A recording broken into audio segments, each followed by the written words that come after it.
Bienvenue au JECFC 2024, je suis Marjorie Canu du CHU de Grenoble. J'ai le plaisir de travailler avec Fabrice Ivanès du CHU de Tours pour parler de la reprise du sport après un événement coronarien.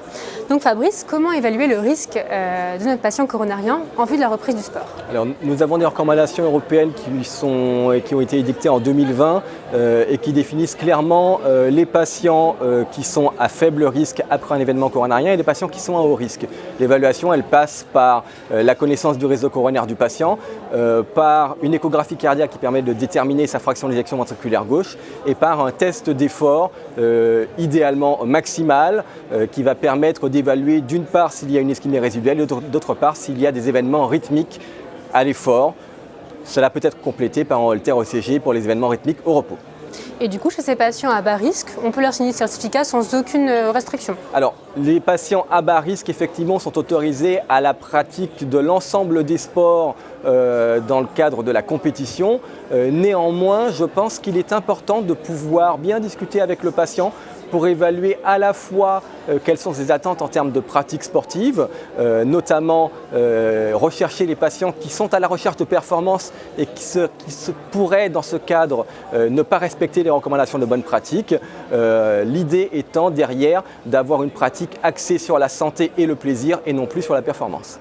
Et du coup, la réévaluation de cette possibilité ou non de faire de la compétition, elle se fait régulièrement? Alors, quand on signe un certificat, après un événement coronarien, il est valable classiquement 1 an avec des consignes qui sont celles d'être attentif pour le patient à tout symptôme qu'il pourrait présenter, sachant que tout symptôme anormal à l'effort doit faire reconsidérer cette autorisation de pratique sportive. Donc maximum 1 an entre chaque consultation et à chaque fois une réévaluation du risque du patient.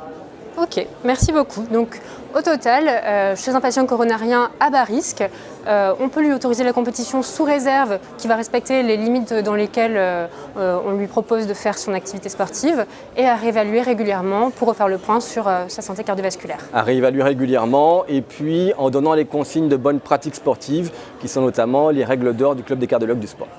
Et est-ce qu'on peut rappeler ces règles d'or? Donc, ce sont les règles de bonne pratique sportive qui disent qu'il faut consulter quand on a des symptômes à l'effort, qu'il faut respecter une période d'échauffement et de récupération, qu'il faut s'hydrater régulièrement, qu'il faut éviter l'activité sportive quand il fait trop chaud ou trop froid ou pendant les pics de pollution. Il faut éviter le tabac avant et après l'activité sportive et de façon générale toute substance dopante. Pas d'activité sportive lors des pics fébriles, lors des syndromes grippaux et on consulte son médecin avant de reprendre une activité sportive quand on n'en a pas fait depuis longtemps. Parfait, merci beaucoup. Merci.